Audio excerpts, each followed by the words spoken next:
Part 12. Jangan tertipu oleh dusta kehidupan. Pemuda. Ini mulai membingungkan lagi. Kau berkata aku melihat orang lain seperti musuh dan tidak bisa menganggap mereka sebagai kawan seperjuangan. Karena aku melarikan diri dari tugas-tugas kehidupanku. Apa artinya itu? Filsuf. Andaikan saja, misalnya ada Pak A yang tidak kau sukai, karena dia memiliki sejumlah kekurangan yang sulit dimaafkan. Pemuda. Hahaha, kalau kita mencari orang yang tidak kusukai, ada banyak kandidat. Filsuf. Tapi kau tidak menyukai Pak A, bukan karena engkau tidak bisa memaafkan kekurangannya. Engkau sudah memiliki tujuan tidak menyukai Pak A. Lalu mulai mencari kekurangan-kekurangannya untuk memenuhi tujuan tersebut. Pemuda. Itu konyol, untuk apa aku melakukannya? Filsuf. Agar engkau bisa menghindari hubungan interpersonal dengan Pak A. Pemuda. Tidak mungkin, itu benar-benar mustahil.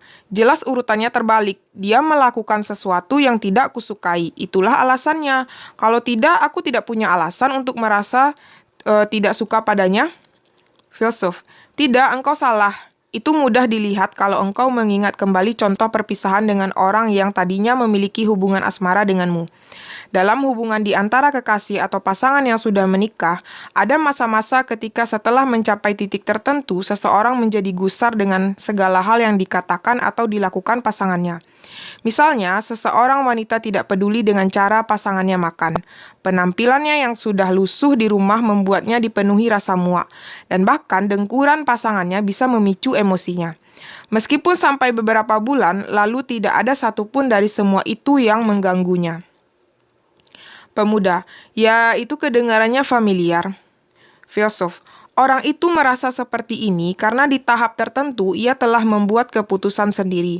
Aku ingin mengakhiri hubungan ini dan tengah mencari-cari bahan sebagai dasar untuk mengakhirinya. Pasangan sama sekali tidak berubah. Tujuan perempuan itu sendirilah yang telah berubah. Begini, orang adalah makhluk yang luar biasa egois, yang mampu menemukan sebanyak apapun kekurangan dan cacat dalam diri orang lain, setiap kali mereka menghendakinya. Seorang pria dengan karakter yang sempurna bisa saja datang, dan seseorang tidak akan sulit menggali alasan untuk tidak menyukainya. Itulah sebabnya dunia ini bisa menjadi tempat yang sangat beresiko sewaktu-waktu, dan selalu mungkin untuk melihat semua orang sebagai musuh. Pemuda. Jadi aku menciptakan kekurangan dalam diri orang lain supaya bisa menghindari tugas-tugas kehidupanku. Dan terlebih lagi agar aku bisa menghindari hubungan interpersonal. Dan aku sedang melarikan diri dengan menganggap orang lain sebagai musuh. Filsuf. Itu benar.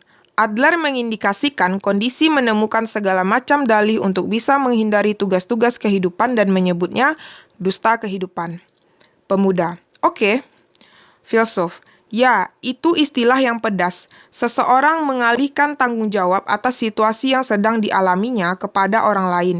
Ia melarikan diri dari tugas-tugas kehidupan dengan mengatakan bahwa semua itu merupakan kesalahan orang lain atau kesalahan lingkungannya. Ini persis sama dengan kisah yang tadi kusebutkan, tentang murid perempuan yang takut wajahnya merona. Seseorang berdusta pada dirinya sendiri dan berdusta kepada orang-orang di sekitarnya pula. Kalau engkau benar-benar merenungkannya, inilah istilah yang cukup pedas. Pemuda. Tapi bagaimana kau bisa menyimpulkan bahwa aku berbohong? Kau tidak tahu apapun tentang orang-orang seperti apa yang ada di sekitarku, atau hidup seperti apa yang kujalani, bukan?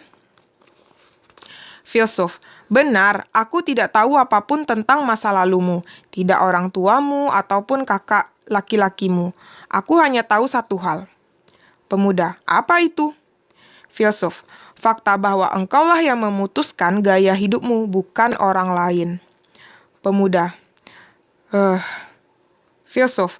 Kalau gaya hidupmu ditentukan oleh orang lain atau lingkunganmu, jelas memungkinkan bagimu untuk mengalihkan tanggung jawab. Tapi kita memilih gaya hidup kita sendiri, jelas sudah di mana tanggung jawab itu terletak. Pemuda. Jadi engkau mengutukku, tapi engkau menyebut orang pendusta dan pengecut, dan berkata bahwa semua orang adalah tanggung jawabku. Filsuf. Kau tidak boleh menggunakan kekuatan amarah untuk memalingkan diri. Ini adalah poin yang sangat penting. Adler tidak pernah mendiskusikan tugas-tugas kehidupan atau Dusta kehidupan dalam kerangka baik dan jahat. Bukan moralitas atau kebaikan dan kejahatan yang harus kita diskusikan, tetapi keberanian. Pemuda, keberanian lagi? Filsuf, ya, meskipun engkau sedang menghindari tugas kehidupanmu dan melekat pada dusta kehidupanmu, ini tidak terjadi karena dirimu dipenuhi dengan kejahatan. Ini bukan hal yang harus dikutuk dari sudut pandang moralitas. Ini hanya soal keberanian.